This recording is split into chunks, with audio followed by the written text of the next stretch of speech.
ایک بدعقیدہ رہتا تھا اور داہنی طرف ہمارے ایک اہل سنت والجماعت رہتا تھا، بزرگوں کا ماننے والا رہتا تھا۔ اب بزرگوں کا ماننے والا جو تھا سنی، اس کی بیوی سے میرے اچھے تعلقات تھے، چونکہ وہ میری پڑوسن تھی اس لیے اس سے اچھے تعلقات تھے۔ میں کبھی کبھی اس کے یہاں جایا کرتی تھی، اب وہ میرے یہاں کبھی کبھی آتی تھی اور مجھ کو دین کی باتیں بتاتی رہتی تھی۔ انہی باتوں میں سب سے زیادہ وہ تذکرہ کرتی تھی، وہ بغداد کے کسی بڑے پیر کا تذکرہ کرتی تھی، بغداد کے غوث اعظم کا ذکر کیا کرتی تھی اور کہتی تھی کہ بگڑے ہوئے کام غوث اعظم بنا دیتے ہیں، مصیبت میں غوث اعظم کام آتے ہیں، اور جب انہیں پکارا جاتا ہے تو دنیا کے کسی حصے میں ہو، اگر آپ نے مدد کے لیے انہیں پکار لیا ہے تو غوث اعظم وہی مدد کرتے آ جاتے ہیں۔ یہ میاں بی بی دونوں تیار ہو کر کہیں جانے کے لیے اپنے گھر سے نکل پڑے، اور جیسے ہی اپنے گھر سے نکلے تو یہ بدعقیدہ بھی اپنا گھوڑا لے کر نکل پڑا۔ پہلے سواریاں زیادہ نہ ہوتی تھی اس لیے یہ دونوں پیدل جا رہے تھے، اور یہ بدعقیدہ گھوڑے سے پیچھے چل دیا، اور یہ سفر کرتے ہوئے جب جنگل میں پہنچے تو یہ بھی پیچھے سے گھوڑا لے کر پہنچ گیا، اور جب قریب پہنچا تو جا کر کہنے لگا، ارے آپ لوگ تو میرے پڑوسی ہیں، آپ کہاں جا رہے ہیں؟ جی آپ تو میرے پڑوسی ہیں، جلدی بتائیے، میرے پڑوسی ہیں، آپ کہاں جا رہے ہیں؟ ایسا کریے آپ ہمارے گھوڑے پہ بیٹھ جائیے، جی آپ ہمارے گھوڑے پہ بیٹھ جائیے۔ شوہر کہنے لگا میں کیسے بیٹھ جاؤں، میرے ساتھ میں میری بیوی ہے۔ تو وہ کہنے لگا کہ بیوی کو بھی بٹھا لیجیے، جی سمجھے؟ تو بیوی کہنے لگی نہیں میں نہیں بیٹھوں گی۔ پھر تھوڑی دور چلے تھے، پھر اس نے کہا، بڑی ضد کرنے لگا، ارے بیٹھ جائیے، یہ کوئی پڑوسی ہونے کا حق ادا کہاں ہوا؟ ارے گھوڑا جب موجود ہے، سواری موجود ہے، تو آپ کو پیدل چلنے کی کیا ضرورت ہے؟ میں کس کام میں آؤں گا؟ میرا گھوڑا کس کام میں آئے گا؟ میرا پڑوسی ہونا کس کام میں آئے گا؟ آئیے بیٹھ جائیے۔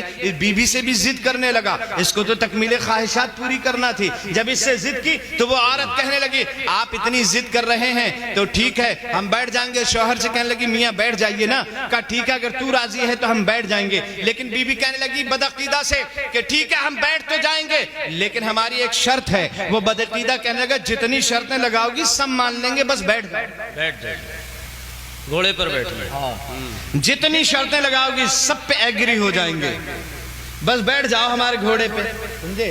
تو وہ کہنے لگی ٹھیک ہے میں بیٹھ جاؤں گی، لیکن تم کو ایک ضمانت دینا پڑے گی۔ کہا کس کی ضمانت؟ کہا وہ بغداد والے عبد القادر جیلانی جو ہیں، جن کو غوث اعظم کہتے ہیں، ان کی ضمانت اگر آپ دے دیں تو پھر میں بیٹھ جاؤں گی۔ تو وہ بدعقیدہ تو تھا ہی، بزرگوں کو مانتا نہیں تھا، لیکن جیسے ہی تکمیل خواہشات کا کچھ ٹمٹماتی ہوئی روشنی نظر آئی تو کہنے لگا ٹھیک ہے میں ان کی ضمانت دے رہا ہوں اور میں ان کو ضامن مان رہا ہوں، ہم دونوں کے بیچ میں وہی ضامن ہیں، اب وہی ضمانت ہماری لے رہے ہیں، اب آئیے آپ بیٹھ جائیں۔ پہلے شوہر بیٹھا اور اس کے پیچھے اس کی بیوی بیٹھی، اور یہ جیسے ہی دونوں بیٹھے اس نے گھوڑے کو ایڑ لگائی، گھوڑا سرپٹ دوڑنے لگا، اور جیسے گھوڑے کی رفتار تیز ہوئی اس نے چپکے سے تلوار نکالی، اور نکالنے کے بعد پیچھے مڑ کر شوہر کی گردن پہ لگا دی۔ شوہر تڑپتا ہوا زمین پہ گر گیا، اور جیسے ہی زمین پہ گرا اس عورت نے دیکھا میرا شوہر نامدار غیر مسلم تھی، میرا شوہر نامدار تڑپ کر زمین پہ گر گیا، اور اس نالائق نے میرے شوہر کو قتل کر دیا۔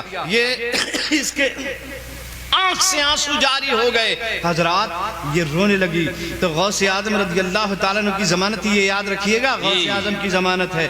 وہ عورت پیچھے مڑ کر دیکھتی جا رہی تھی،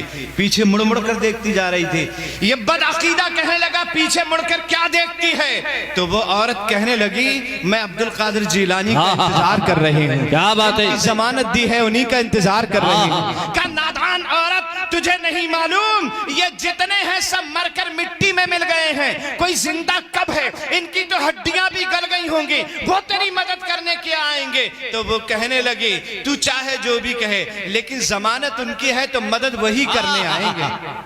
کیا بات ہے، ضمانت اگر ان کی ہے تو مدد کرنے بھی وہی آئیں گے۔ پیچھے مڑ کے دیکھ رہی ہے، حضرات جیسے ہی اس نے مڑ کے دیکھنا شروع کیا ادھر کیا ہوتا ہے، یہ گھوڑا تیزی سے دوڑا رہا تھا، سامنے کوئی آدمی آ کر کھڑا ہو گیا جس کے چہرے پر نقاب پڑی ہوئی تھی۔ اس نے گھوڑے کو فوراً روک لیا، اور جیسے ہی گھوڑا رکنے کے بعد گھوڑے کی لگام کو کھینچ لیا، کھینچنے کے بعد اس کا گریبان پکڑ کر نیچے اتار اتارا جھٹکے سے، اور جھٹکے سے اتارنے کے بعد تلوار نکالی، اس کی گردن تن سے جدا کر دی، اس کی گردن تھوڑی ہی دیر میں خاک و خون میں تڑپنے لگی، اور جیسے یہ قتل ہوا آگے بڑھا، بڑھنے کے بعد اسی شوہر کے کٹے ہوئے جسم کو، یہ عورت بیان کر رہی ہے کہ شوہر کے کٹے ہوئے جسم کو سر کو دھڑ سے ملایا، تن سے لگایا، اور تن لگانے کے بعد ایسے ہاتھ پھیرا اور قم بِإِذْنِ اللہ کہہ دیا۔ اتنا کہنا تھا، مردہ زندہ ہو کے کھڑا ہو جاتا ہے، اور زندہ کر کے مردے کو